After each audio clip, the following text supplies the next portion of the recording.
इसका answer 10 kilogram आया होगा। कुछ नहीं करना है, बराबर एम ए करना है। हाँ, बस यहाँ पे एफ निकालोगे कैसे, मैग्नीट्यूड। तो एफ का मैग्नीट्यूड तुम्हें पता, मास अगर निकालना हो तो फोर्स और एक्सेलरेशन पता होनी चाहिए तुम्हें।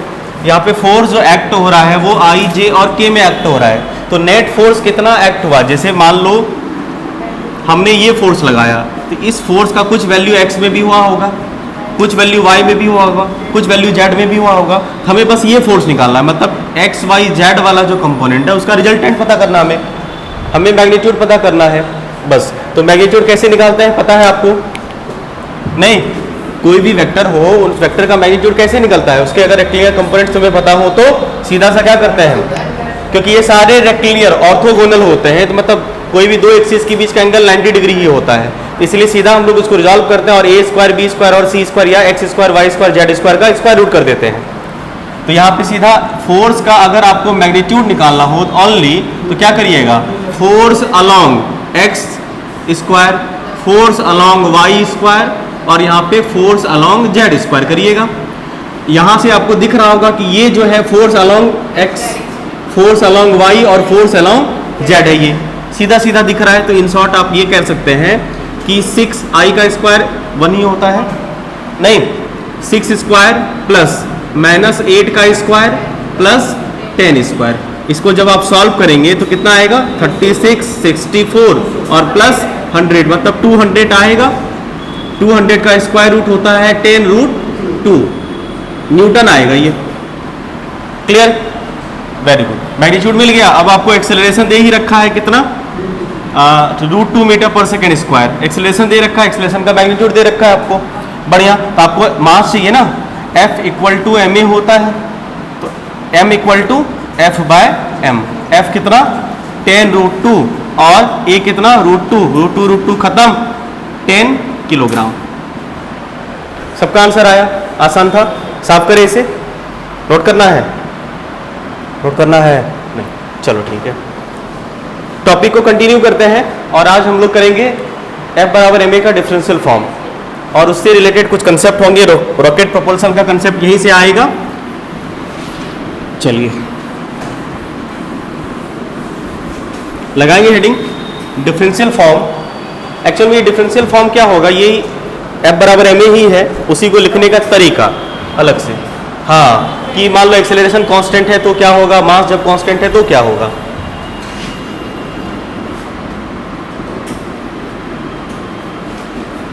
Differential form of F equal to m ए।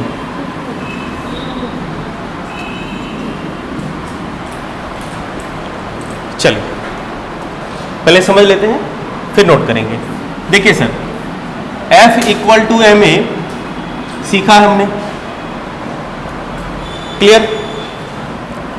और इसे ही हम लोग ये भी लिखते हैं, आपको याद होगा कि ये होता क्या है, force rate of change in momentum. इसे हम कह सकते हैं del p by del t change in time, या टी भी कह सकते हो, कोई दिक्कत नहीं है। इन शॉर्ट ये हमने सीखा था। अगर इसका हम लोग इसको स्मॉल स्केल पे देखें तो इसे ये भी तो लिखा जा सकता है d p by d t. बोलो, लिख सकते हैं? बिल्कुल। मतलब यहाँ से ये चीज़ें समझ में आती है कि F इक्वल टू आप लिख सकते हैं rate of change in momentum. ये क्या, देखो बाय dt का मतलब रेट होता है ना। आपको याद होगा जब हमने ये डिफरेंशिएशन सिखा रखा था, आपको सिखा रहा होगा वहाँ पे रेट वाला टर्म पे क्लास ही करवाए थे कि ये एक्चुअल में इसका सेंस क्या होता है, रेट का सेंस होता है। ये रेट बताता है किस रेट से सामने वाली फिजिकल क्वांटिटी चेंज होती है। तो यहाँ पे कौन सी फिजिकल क्वांटिटी, मोमेंटम, चेंज होने का रेट क्या है पता चल जाता है, जो कि हमें फोर्स बताता है कि उस बॉडी पे कितने फोर्स लगे। क्लियर। अब यहाँ पे एक चीज और समझो कि क्या हम इसे ये लिख सकते हैं, आपको पता है कि मोमेंटम क्या होता है, मास इनटू वेलोसिटी। तो आप हमें ये बताइए डी एम भी लिख सकते हैं बाय डी टी। इसका ये मतलब हुआ कि आपको क्या करना है, u इंटू वी को डिफरेंशिएट करना है टाइम के रिस्पेक्ट में। ये u इंटू वी नहीं, मल्टीप्लिकेशन वाला प्रोडक्ट रूल हो गया डिफरेंशिएशन का। डिफरेंशिएशन का प्रोडक्ट रूल याद होगा आपको, पहला इंटू दूसरा का डिफरेंशिएशन प्लस दूसरा इंटू पहले का डिफरेंशिएशन। इसका जो डिफरेंशियल फॉर्म होता है वो पहला इंटू दूसरे का डिफरेंशिएशन टाइम के रिस्पेक्ट में प्लस दूसरा इंटू पहले का डिफरेंशिएशन होता है। क्या आपको इसी फॉर्म में ये दिख रहा है? दिख रहा है? तो आप इसे रिजॉल्व कर सकते हैं। ये डिफरेंशियल का रूल है, सीधा प्रोडक्ट रूल में, प्रोडक्ट रूल पे सेट हो रहा है, कर देते हैं। तो पहला क्या है? मास, पहला इंटू दूसरे का डिफरेंशिएशन, दूसरा कौन? वेलोसिटी, ठीक है, प्लस दूसरा कौन है यहाँ पे? वेलोसिटी, दूसरा इंटू पहले का डिफरेंशिएशन। आई बात समझ में? बोलो, कोई दिक्कत नहीं ना? अब यहां से कहानी बनेगी दो, इसको थोड़ा ऊपर करके लिखते हैं, जगह कम है, इसी बोर्ड में पुराना है। F इक्वल टू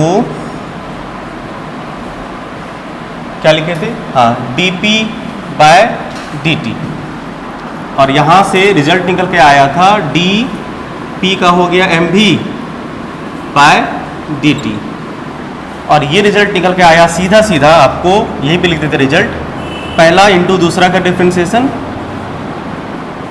टाइम के रिस्पेक्ट में, प्लस दूसरा इंटू पहले का डिफरेंशिएशन टाइम के रिस्पेक्ट में। बोलिए, क्लियर है यहां तक? अब यहां पे देखो, लिखना नहीं, पहले समझ लो। अब यहां पे दो केस पॉसिबल होंगे।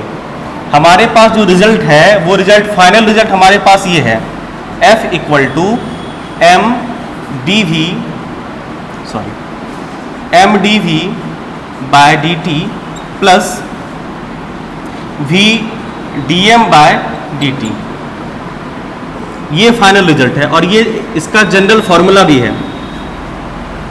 इसके बनेंगे दो केस। अब यहां पे अगर हम आपसे ये कहें, आपको ये पता होगा कि कांस्टेंट का डिफरेंशिएशन जीरो होता है, क्योंकि उसका स्लोप ही होता नहीं। तो अगर आप ये कहें कि सर अगर मास कांस्टेंट हो तो, सॉरी पहले वेलोसिटी कर लेते हैं। हाँ, अगर वेलोसिटी कांस्टेंट हो तो, वेलोसिटी वेक्टर अगर कांस्टेंट हो तो वेलोसिटी का rate of change in velocity क्या होगी? जीरो। अगर वेलोसिटी कांस्टेंट है तो वेलोसिटी में कोई चेंज आएगा, और ये dv बाई dt क्या बताता है? Rate of change in velocity. dv by dt का मतलब हुआ rate of change in velocity, तो ये वाला टर्म जीरो नहीं हो जाएगा। बोलो भाई, किसी चीज में जैसे 5 मीटर पर सेकंड से कोई ऑब्जेक्ट चल रहा था और ये 5 मीटर पर सेकंड से ही चलता रहा, तो बताइए वेलोसिटी में कितनी चेंज आई? जीरो। तो ये चेंज ही तो बताता है। हम कह सकते हैं कि अगर वेलोसिटी कांस्टेंट हो तो वेलोसिटी वाला चेंज जीरो हो गया, then dv by dt, dv zero नहीं आएगा, वेलोसिटी जीरो नहीं आएगा, चेंज इन वेलोसिटी जीरो आएगा। वेलोसिटी में चेंज हुआ ही नहीं, क्यों? क्योंकि वेलोसिटी कांस्टेंट है। ये वाला टर्म जीरो हुआ, तो आपका फॉर्मूला तब बनेगा क्या? इस केस में आपके पास f का फॉर्मूला होगा क्या? ये वाला टर्म खत्म, ये वाला टर्म खत्म, तो ये क्या बचा? v dm by dt। ये कंसेप्ट यूज किया जाता है रॉकेट प्रोपल्शन में, ठीक है, v dm बाय dt। ये फॉर्मूला आपके सामने आया। इसके दूसरे केस, अगर सर मास कांस्टेंट हो, if m constant, mass constant हो सकता है और होता ही है। क्या मास बदलता है? बिल्कुल बदलता है। अभी देखना बदलेगा, जैसे मान लो रॉकेट से जब फ्यूल निकलेगी तो फ्यूल खत्म होगा, मास चेंज नहीं होगा रॉकेट का, है ना? और उसके, हाँ, जब टुकड़ा मान लो निकल के हो जाता तब भी मास घटता है। उसके बाद एक नाम है उसका, क्या नाम है? कौन ना बेल्ट है, हाँ, कन्वेयर बेल्ट। कन्वेयर बेल्ट होता है एक। कन्वेयर बेल्ट में क्या होता है? आपने देखा होगा, जैसे ये बेल्ट जा रहा है, एक चीज है यहां से निकलती है, एक मास यहां से निकला, दूसरा मास उतना ही यहाँ पे शिफ्ट किया जाता है। कन्वेयर बेल्ट होता है ना। जैसे मान लो फैक्ट्री वगैरह में भी सामान ढोने के लिए होता है, जैसे ये सामान निकला तो उतना ही सामान यहाँ पे फिर इंसर्ट होता है। तो क्या होता है कि मास किस रेट से घट रहा होता है? तो ये हो गया तुम्हारा मास अगर कांस्टेंट हो, इस केस में आप कह सकते हैं कि dm बाई dt जीरो आएगा। ये देखें कन्वेयर बेल्ट, बस अभी देखी होगी, इसको पता नहीं, और दिखा देना इसको। देन dm बाई dt तो जीरो आएगा। तो ये फॉर्मेट कैसा बनेगा? ये वाला टर्म एलिमिनेट हो जाएगा। ध्यान दो बाबू, dm बाई dt टर्म अगर आया तो ये वाला टर्म एलिमिनेट हो गया, और इस केस में आपके पास जो नॉर्मल फॉर्मूला बना f का, वो हो गया आपका m dv by dt। Actual में ये ज्यादा पॉपुलर है, क्यों? क्योंकि मास जब तक कांस्टेंट है तब तक आप m rate of change in velocity तो लगाते हैं बराबर ma, लेकिन ये तब के लिए होता है जब मास कांस्टेंट हो। F बराबर ma, ये F बराबर ma है, ये कि तब होता है जब मास आपका कांस्टेंट हो। जब मास कांस्टेंट नहीं होगा तो उसका ये वाला फॉर्मेट चलेगा। क्लियर है? नोट करिए, फिर आगे बात करें।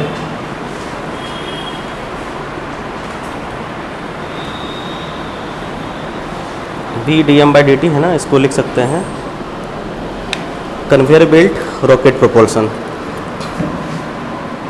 यूज्ड इन, इसको चाहे तो आप लिख सकते हैं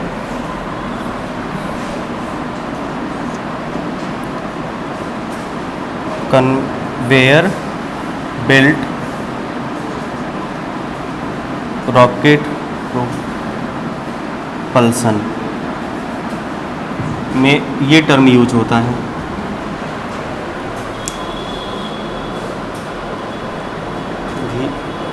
CONVEYOR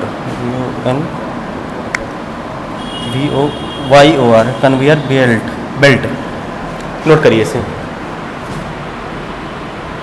एक बार इसे रिकैप कर देते हैं। सिंपल सी चीजें हैं, डिफरेंशियल फॉर्म का कोई खास मतलब नहीं, सिंपल है कि लिखने का तरीका बदला इसका। हम लोग जानते हैं कि F बराबर ma होता है, और a जो होता है यही टर्म किसके बराबर होता है, rate of change in momentum के, जो हमने पिछले क्लास में देख रखा था। क्या हम मोमेंटम को इसी फॉर्म को ऐसे लिख सकते हैं? बिल्कुल से, ये भी वही सेंस देगा, ये सेंस देगा, है ना।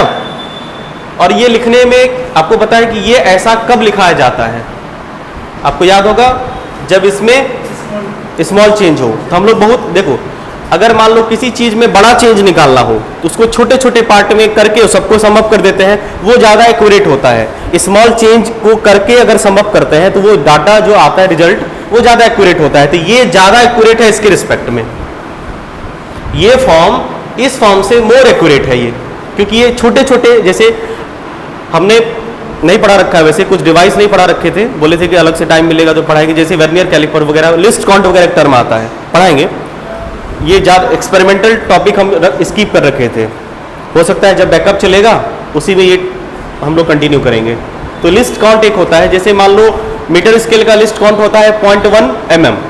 इसका ये मतलब हुआ कि वो 1 mm से छोटा इधर को मेजर नहीं कर सकेगा। जैसे मान लो कोई मेजरमेंट हुआ और उस मेजरमेंट का वैल्यू आता है मान लो 1.32 सेंटीमीटर, तो मीटर स्केल 1.3 तक मेजर करेगा, 2 फिर कहां से करेगा, तो वो एरर आ जाता है। मतलब ये हुआ, अगर मान लो कुछ ऐसा स्केल बने कि उसका जो लिस्ट काउंट हो वो mm से मैक्रो mm हो, मैक्रोमीटर हो, 10⁻⁶ मीटर हो, तो वो और एक्यूरेट हुआ कि नहीं हुआ कि 3.2 को भी मेजर कर लेगा। तो वही चीजें हैं कि जितनी छोटी वैल्यू मेजरेबल हो वो एक्सपेरिमेंट या रिजल्ट और ज्यादा एक्यूरेट होता है। तो ये और ज्यादा एक्यूरेट हुआ, तो बढ़िया है ना, ठीक। इसीलिए हम लोग जो ज्यादा एक्यूरेट है उसको फॉलो कर रहे हैं। अब मोमेंटम है, मोमेंटम मतलब मास इंटू वेलोसिटी, नहीं, मोमेंटम मतलब मास इंटू वेलोसिटी। अब ये दिख रहा हमें डिफरेंशियल फॉर्म में, ये प्रोडक्ट रूल है u इंटू वी, और u इंटू वी आपको पता होना चाहिए कि इसको याद रखने का तरीका पहला इंटू दूसरा का डिफरेंशिएशन प्लस दूसरा इंटू पहले का डिफरेंशिएशन। ये फॉर्मूला आपको काफी टाइम्स यूज होगा, याद रख लीजिए। तो पहला इंटू दूसरा का डिफरेंशिएशन टाइम के रिस्पेक्ट में, और दूसरा इंटू पहले का डिफरेंशिएशन टाइम के रिस्पेक्ट में। ये हो गया आपका एक्चुअल रिजल्ट, फोर्स का ओरिजिनल फॉर्मूला। चाहे मास बदले ना बदले, वेलोसिटी बदले ना बदले, ओरिजिनल फॉर्मूला हुआ।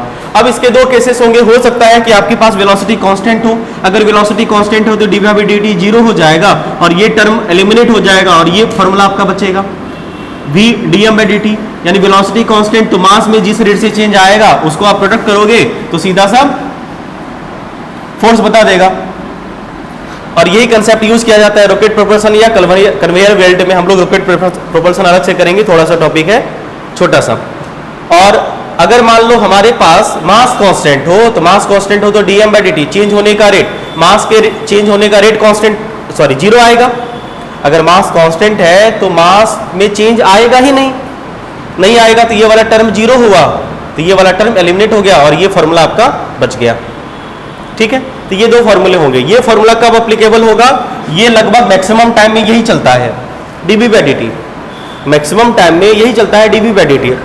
और कभी कभी जब मास में चेंज हो रहा हो, आप सवाल पढ़ोगे, अभी मास वाला चेंज कर देते हैं, अभी क्वेश्चन यही वाला देंगे, चेंज हो रहा हो तो ये फॉर्मूला यूज करेंगे हम लोग। क्लियर? आइए एक दो सवाल से देखें इसको, प्रॉब्लम एक दो कर ले, फिर आगे हम लोग इंपल्स और इंपल्स मोमेंटम थ्योरम पे चलेंगे।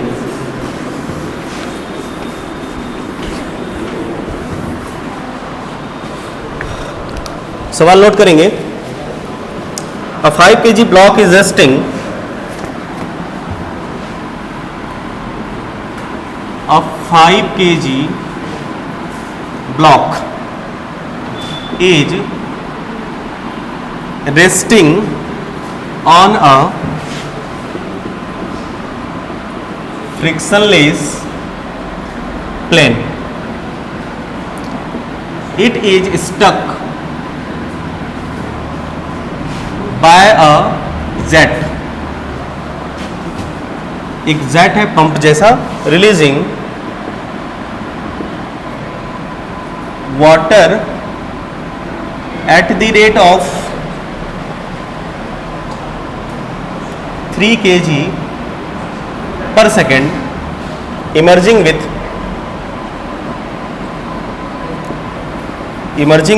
a speed of 4 meter per second.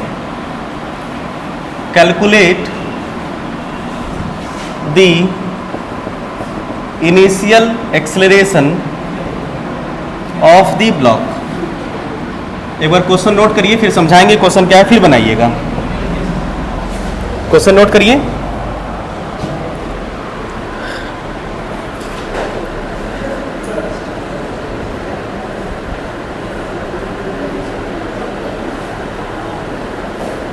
Note कर लिया सबने?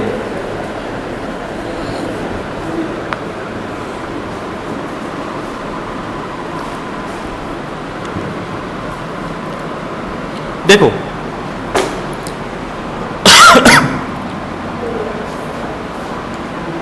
समझाएं सवाल क्या है।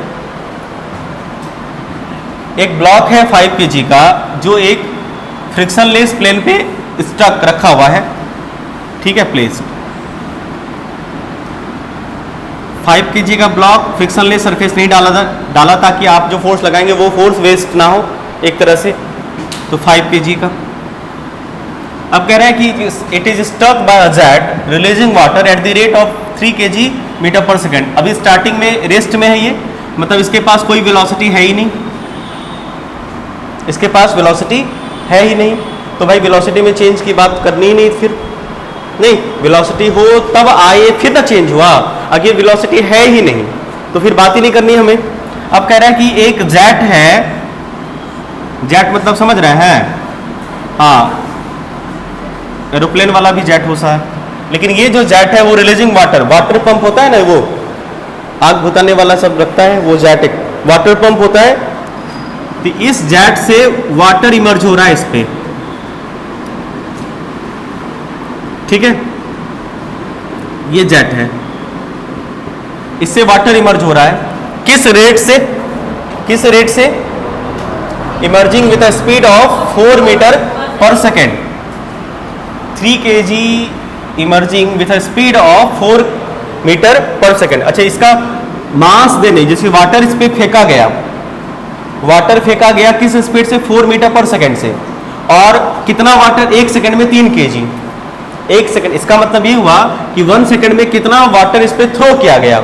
इस स्पीड से वाटर जब फेंकेंगे तो वो वाटर का कुछ ना कुछ स्पीड होगा, और वो स्पीड के साथ कुछ पानी भी जाएगा। वो पानी कितना जा रहा है 1 सेकंड में, 3 kg। अगर 2 सेकंड होगा तो 6 kg पानी गिरा होगा उस पर, तो 3 kg पर सेकंड, सीधी सी बात है। और ये जो टर्म होता है, ध्यान दो, अभी तो समझ लो, बाद में इसे बस इतना ज्यादा माथा लगाने नहीं। जब भी आपको मास बाय टाइम आए ना, यानी यूनिट, अगर मान लो ग्राम पर मिनट हो, ऋषभ बोर्ड देखो,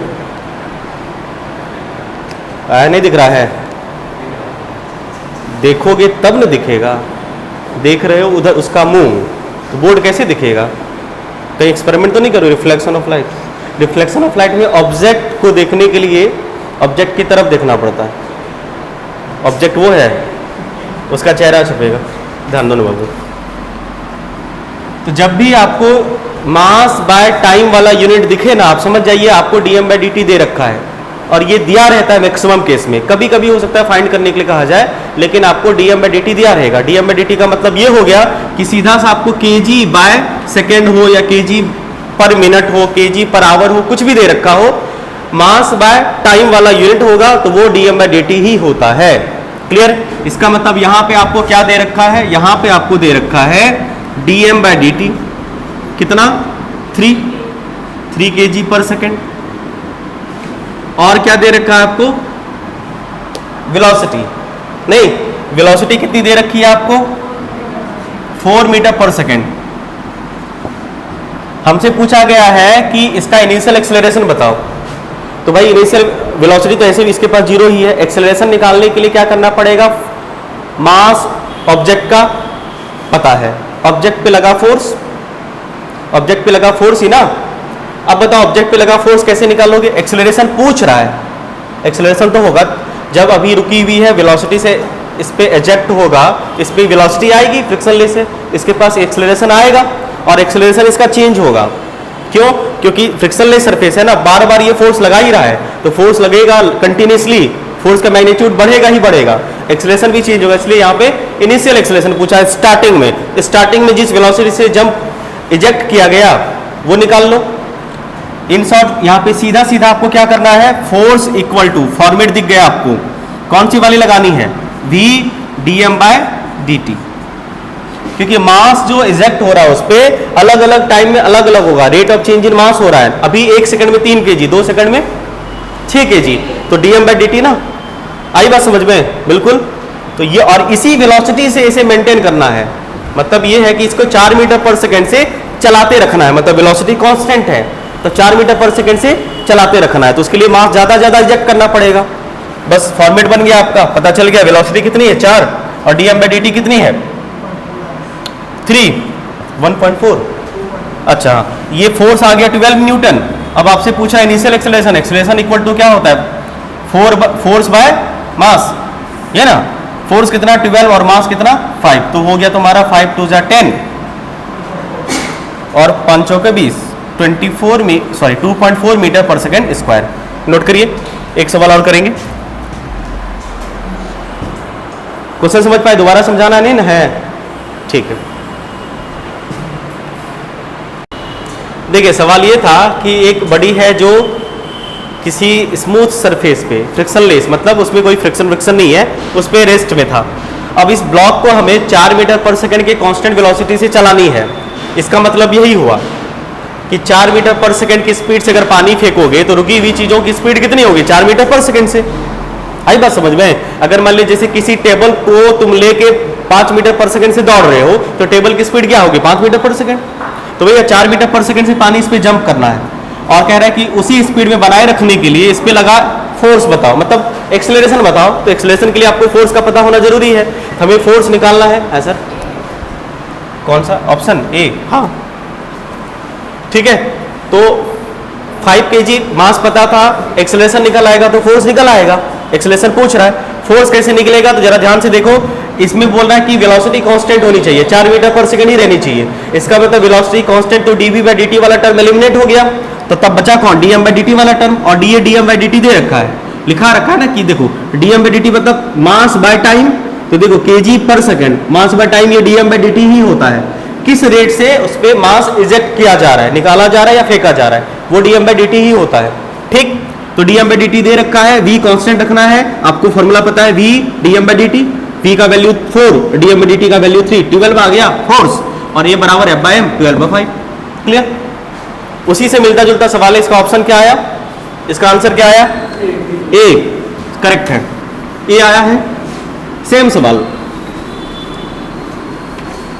कह रहा है कि एक ट्रेन है और वो ट्रेन 20 मीटर पर सेकंड से चल रही है, ठीक है, एक बड़ी सी ट्रेन है और ये किस स्पीड से चल रही है, 20 मीटर पर सेकंड से। अब मान लो कोई बदमाश बच्चा हो या मान लो कुछ है कि इस ट्रेन पे ना डस्ट वो गिरा रहा है, बालू गिरा रहा है, ईटा पत्थर कुछ फेंक रहा होगा, डस्ट गिरा रहा है। आई बात समझ में?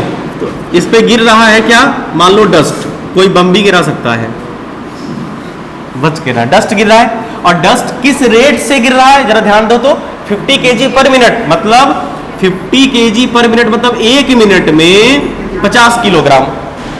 क्या लगता है ट्रेन की स्पीड घटेगी कि नहीं घटेगी? बिल्कुल घटेगी, धीरे धीरे धीरे। एक ऐसा समय आएगा जब मान लो 5000 टन उस पे डस्ट आ चुका होगा, तब ट्रेन की स्पीड नहीं घटेगी। क्या फर्क पड़ता है? फर्क पड़ेगा, भले तो वे ना पड़े, ट्रेन को पड़ेगा। चलो ट्रेन मारो गोली, ट्रेन छोड़ो, तुम मान लो चला रहे हो एक छोटा सा ठेला, मान लो कुछ नहीं हुआ पढ़ लिख के, तो क्या करोगे? ठेला पे केला बेचोगे। जिंदा चौक पे बहुत कमाता है पैसा ठेला वाला। सबका अपना अपना काम है, ठीक है, उसके पास वो टैलेंट है, वो आता है, तुम्हारे पास जो टैलेंट होगा उसका यूज करोगे। और सच में ये बिल्कुल कोई गलत बात नहीं कि ठेला वाला ठेला चलाता, क्या इसमें क्या गलत? उसको वो टैलेंट है, चला पाओगे ठेला? 2 दिन चला के दिखा दो, फिर मान ले। ठेला तो छोड़ो, एक दिन रिक्शा चलाओ, रिक्शा चलाने के बाद तो दूर करो, रिक्शा गड़का तो लो अच्छे से, इधर चलाओगे उधर भागेगा। ये सब टैलेंट है। हम ये कह रहे हैं कि मान लो अगर ठेला चला रहे हो, उस ठेला पे एक बच्चा कूदा, तुम ठेला चला रहे हो, मान लो ठेला वाला हो, तुम ठेला चला रहे हो, और गांव में होता है ना कि बच्चा सब कूद जाता है, ट्रैक्टर के पीछे लटका है कि नहीं? नहीं लटका है, ठेला चलाया है। अच्छा, हाँ। ट्रैक्टर के पीछे खूब लटकते थे, नहीं भले ट्रैक्टर को खास फर्क ना पड़ो, लेकिन चलो मान लो तुम ठेला वाला हो, एक बच्चा ठेला पे कूदा, तुम ठेला चला रहे हो, थोड़ा सा फोर्स ज्यादा लगाना पड़ेगा ना ठेला को चलाते रखने के लिए। गांव का सारा बच्चा ठेला पे कूद गया, तब टसकेगा तक नहीं ठेला। क्या हुआ? उस केस में आपको क्या करना पड़ेगा? एक्स्ट्रा फोर्स लगाना पड़ेगा। तो कितना एक्स्ट्रा फोर्स? अगर 50 kg पर मिनट के रेट से इस पे डस्ट गिरेगा ट्रेन पे, तो बताइए कितना एक्स्ट्रा फोर्स लगाए रखना पड़ेगा ताकि आप उसी वेलोसिटी से चलते रहें। सीधी सी बात, हम एक्स्ट्रा फोर्स लगा रहा है। क्या दे रखा है? ये क्या है बाबू? KG per minute, dm by dt, KG per minute. तो आपको फिर से दे रखा है डीएम बाय dt, कितना? हाँ 50 kg, कहाँ गया 50 kg पर मिनट। उसके बाद किस कांस्टेंट वेलोसिटी से चलाए रखनी है आपको? इसका मतलब v आपके पास कांस्टेंट है जो कि रखना है आपको 20 मीटर पर सेकंड। बाबू v कांस्टेंट हो गया तो dv बाई dt वाला टर्म जीरो हो गया ना, वो वाला इंक्लूड नहीं करेंगे। पहले समझ लो बाबू, लिखना बाद में। तो हम कौन सा फॉर्मूला यूज करने वाले हैं? बिल्कुल, कौन सा? बोलो तो सही, पहले ही बोल दे, वेट कर रहे हैं, हमको लगा कि तुम लोग बोल दिया, लेकिन देखिए रिप्लाई नहीं आ रहा है। हाँ, F equal to v d m by d t. Good. v का वैल्यू कितना? 20 मीटर पर सेकेंड। समझो क्यों लिख रहे मीटर पर सेकेंड, बताते हैं। dm बाई dt कितना? 50 किलोग्राम पर मिनट। क्या करोगे? यूनिट में लग रहा है मीटर केजी, मीटर ऐसा ही चलेगा, किलोग्राम मास का चलेगा, टाइम का 2 यूनिट आ गया, 1 सेकेंड 1 मिनट। क्या करोगे? ऐसा ही में रखो ना, मिनट को सेकंड में करो कन्वर्ट। समझ गए? ये पहले भी कर सकते थे आप, ध्यान रखिएगा। तो 20 इंटू 50 बाय 60 बाय 60 नहीं किए हैं, मल्टीप्लाइड 60 किए हैं। किससे? 1 मिनट को सेकंड बनाने के लिए। समझ गए? बस अब रहा कुछ करने को जीवन में, सब खत्म हो गया। 50 बाय 3 कितना होगा? 16.16 यानी कि 16.66। 50 बाय 3 का मतलब होता है 16.66। यूनिट क्या होगा? न्यूटन। केजी मीटर पर सेकंड स्क्वायर होता है ना रे, देखो ना, केजी मीटर पर सेकंड स्क्वायर, न्यूटन हुआ, होना ही था। छापिए, आओ इम्पल्स शुरू करें। लगाएंगे heading impulse.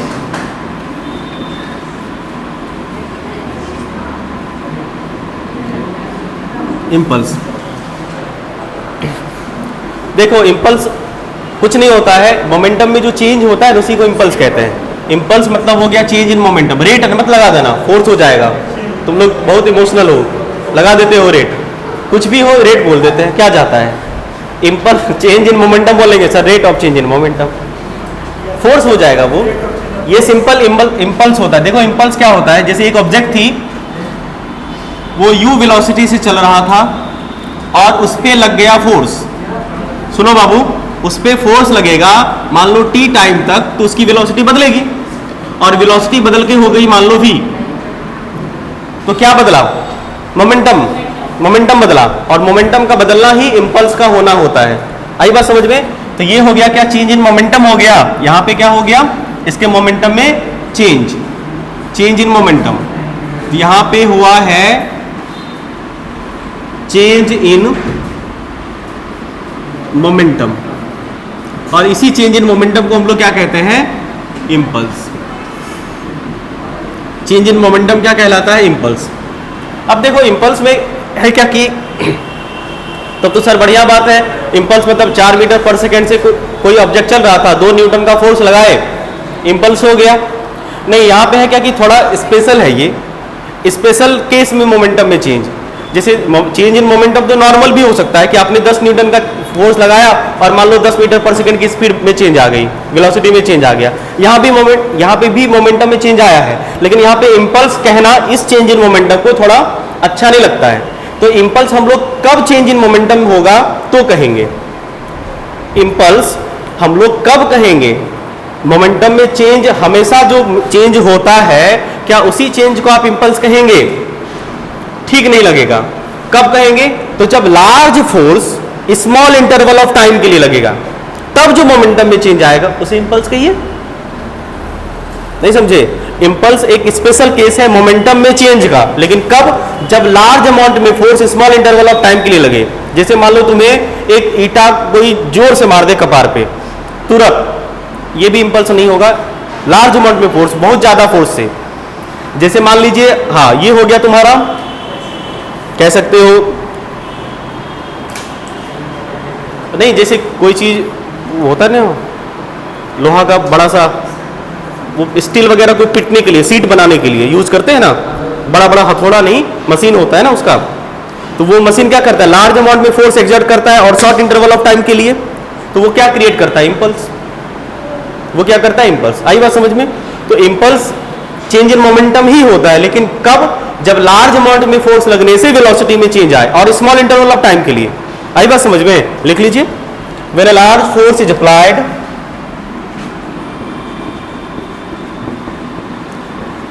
large force is applied for a short interval of time,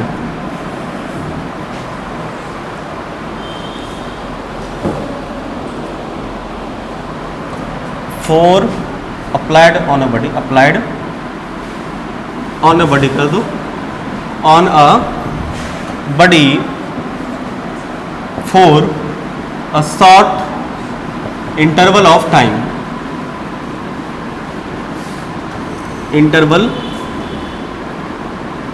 of time, then the product of force and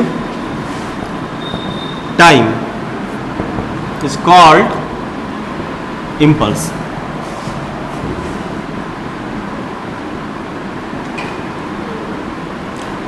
और वही चेंज इन मोमेंटम ही बताएगा, that is impulse equal to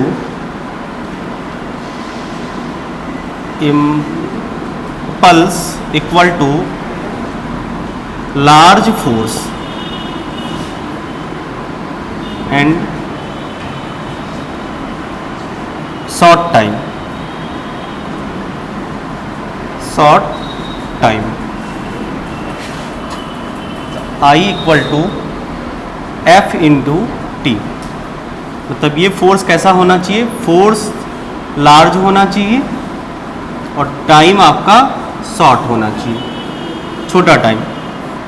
F T से भी कह सकते हैं आप इसे, शॉर्ट इंटरवल ऑफ टाइम। आई बात समझ में?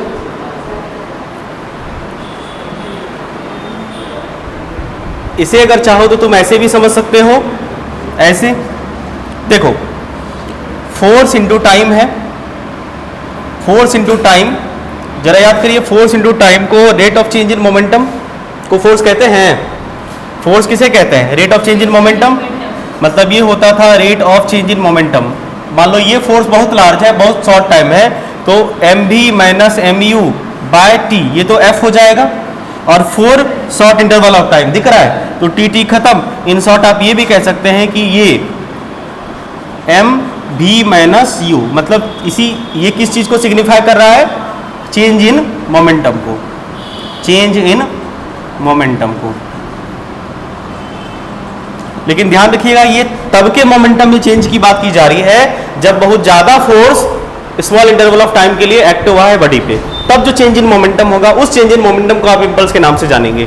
नॉर्मल केस में चेंज इन मोमेंटम ही चलने दीजिए। कहने का तो आप कह सकते हैं नॉर्मल तरीके में, लेकिन जैसे हम लोग नॉर्मल में क्या कहते हैं, कितना वेट है तुम्हारा 50 kg, नॉर्मली चलता है क्योंकि एफ हम लोग नहीं बोलते हैं। उसी तरह से नॉर्मली ये चल सकता है, चेंज इन मोमेंटम को इम्पल्स कहते हैं। लेकिन आपको ये एक्चुअल नॉलेज होना चाहिए कि किस चेंज इन मोमेंटम को इम्पल्स कहेंगे, कब, जब लार्ज अमाउंट में फोर्स लगेगा शॉर्ट इंटरवल ऑफ टाइम के लिए।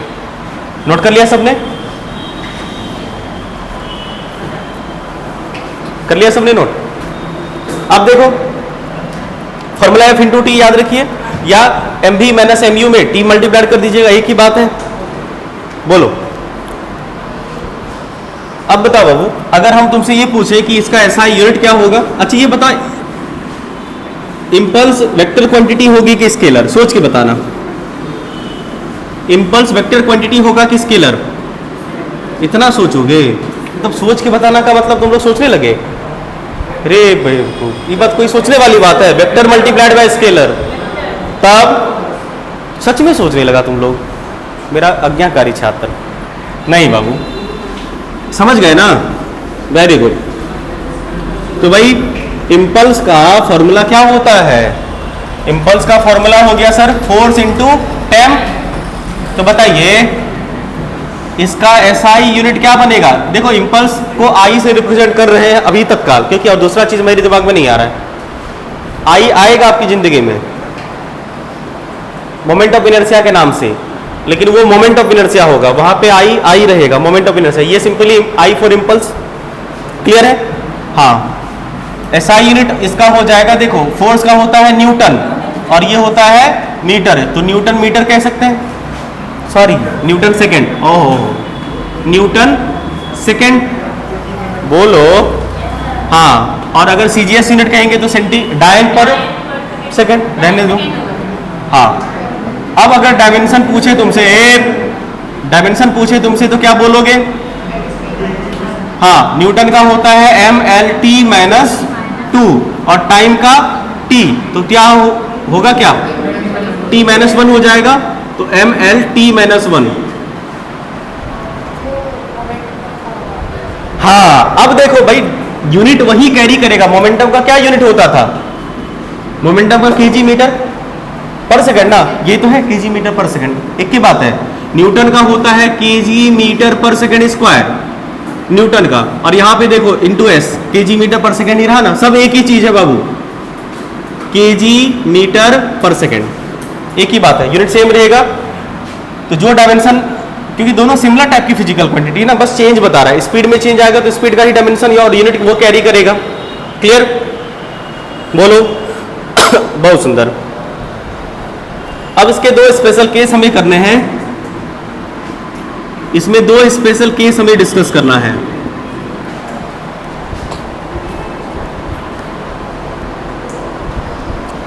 सुनो,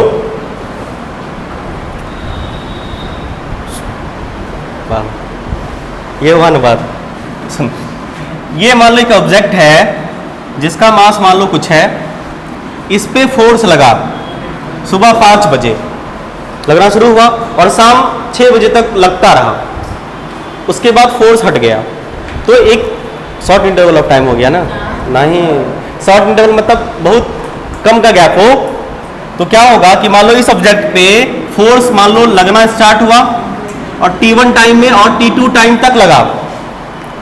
जब फोर्स इस ऑब्जेक्ट पे, आप सुनो, T1 से इतने टाइम इंटरवल तक F फोर्स एक्ट करे, उस केस में आपको जो इंपल्स निकालना होगा वो तुम्हें एवरेज फोर्स करके निकालना पड़ेगा, फोर्स का एवरेज करना पड़ेगा। और तरीका क्या होगा?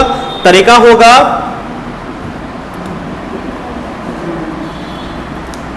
देखो, I बराबर F इंटू टी, सुनो, I बराबर F इंटू टी, टी को उधर लेते आते हैं, इसको ऐसे लिख सकते हैं, सुनो, DI बरो बाय, सुनो सुनो, ये बहुत ही फेमस तरीका है किसी चीज को समझने का, काफी यूजफुल है ये, समझो इसको। अगर इसका हम लोग डिफरेंशियल फॉर्म, यानी कि मान लो स्मॉल चेंज इन मोमेंटम आया है तो DI लिख सकते हैं। देखो कोई भी चीज छोटा एक्यूरेट होता है, तो ये बहुत टोटल चेंज इन मोमेंटम है, उसका स्मॉल पार्ट ले रहे हैं, क्या लिख सकते हैं इसे? DI DI क्या दिखा रहा है? Small change in momentum.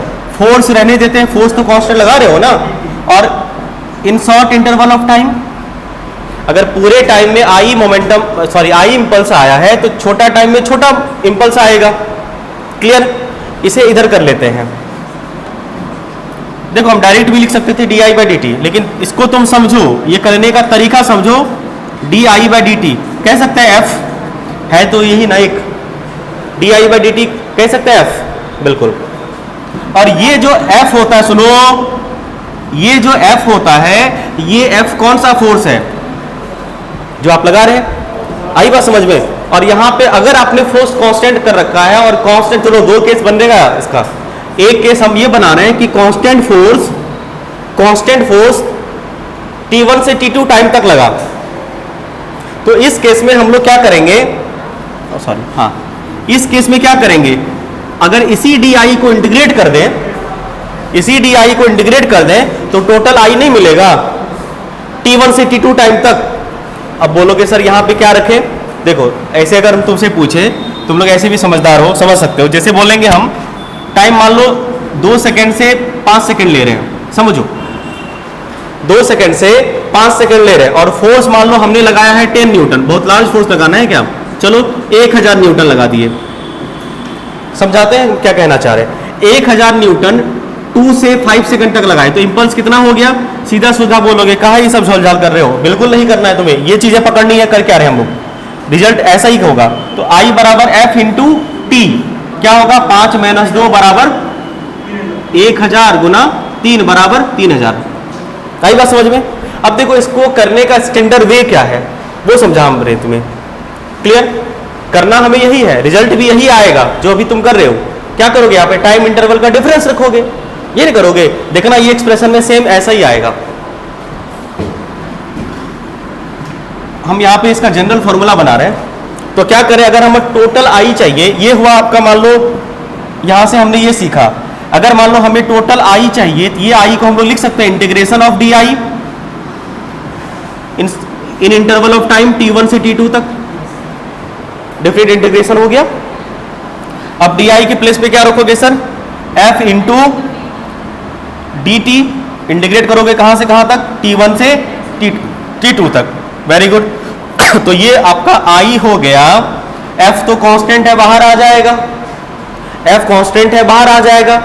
Integrate कौन होगा? टाइम, dt इंटीग्रेट होगा कहां से कहां तक? T1 से T2 तक।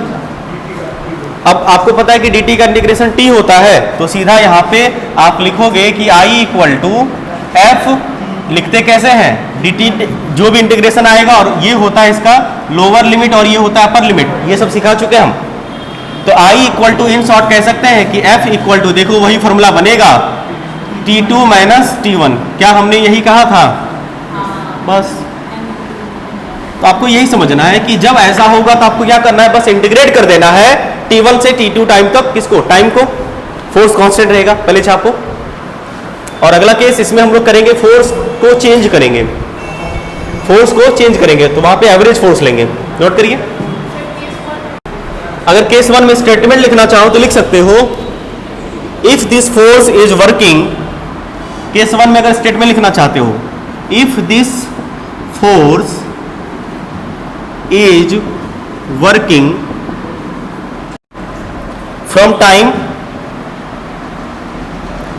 फ्रॉम टाइम T1 से T2 तक, T1 से T2 तक। इसके बाद लिख लेना, इसके बाद अगर चाहो तो लिख सकते हो, then integrating the above equation, रहने दो। इसके बाद यहां से प्रोसीड करो। अगर मान लो ये कांस्टेंट फोर्स T1 से T2 टाइम तक लगेगा, तो हम लोग क्या करेंगे? इंपल्स इस तरीके से निकालेंगे। नोट करिए, यहां पे फोर्स आपका कांस्टेंट है। कर लिया सबने?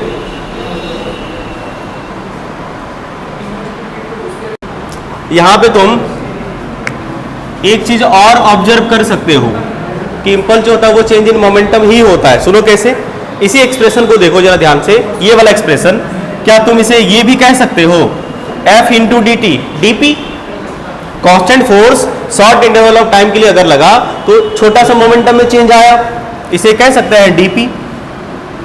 बोलो, F इंटू डी टी को डीपी कह सकते हैं, बिल्कुल कह सकते हैं। फॉर T1 से, sorry initial momentum T1 time में इसके पास कुछ मोमेंटम था P1, और T2 टाइम में इसके पास कुछ मोमेंटम था P2। इसके बाद ये एक्सप्रेशन को कैरी करना। अच्छा चलो, ये समझ पाए? अगर मान लो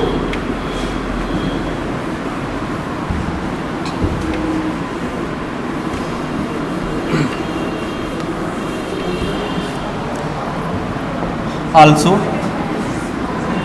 I equal to integration of T1 T2 F into D T, ठीक है, F इंटू डी टी।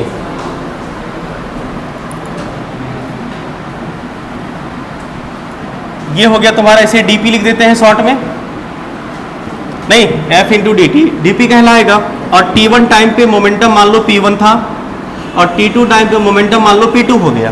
तो शॉर्ट में आप ये भी कह सकते हैं कि I बराबर dP का इंटीग्रेशन P हो गया, और पुट जब आप इसे करोगे तो P2 माइनस P1 आएगा, और ये हो गया आपका क्या, P2 माइनस P1। देखो क्या ये चेंज इन मोमेंटम है? बिल्कुल, it implies I equal to P2 minus P1, मतलब चेंज इन मोमेंटम। यहां से भी ये प्रूफ हो गया आप तुम्हारा मोमेंटम, इसे भी नोट कर लो, change in momentum.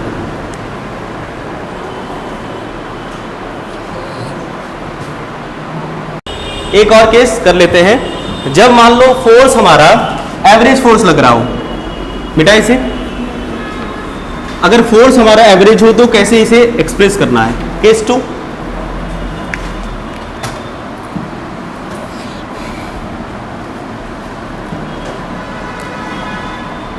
Case 2 average force का क्या मतलब होगा, जब सवाल आएगा आपके सामने तो समझ में, एक्सप्रेशन तो अभी बिल्कुल कॉपी जैसा ही अरे चलेगा, कॉपी पेस्ट ही होगा। हाँ केस 2 में इम्पल्स, अच्छा वहां पे लिख लेना फैक्ट्स में जो लिखा रहते हैं SI यूनिट, और ये वहां पे वेक्टर क्वांटिटी होती है, ध्यान रखना। इम्पल्स जो होगा है ना, उसी का एक्सप्रेशन को फर्दर प्रोसीड करते हैं। यहाँ पे F क्या लगेगा, average. If average force, average या कांस्टेंट भी चलेगा, एवरेज फोर्स इज